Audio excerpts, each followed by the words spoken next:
Hello guys, मैं हूँ मासूमा और आप देख रहे हैं द क्रिएटिव हैंड।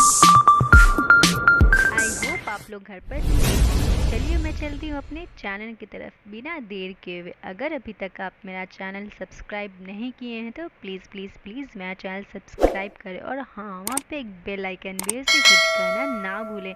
मेरा वीडियो पसंद आए तो लाइक शेयर कमेंट्स ज़रूर करें। शुरू से लेकर आखिरी तक मेरा वीडियो ज़रूर देखें।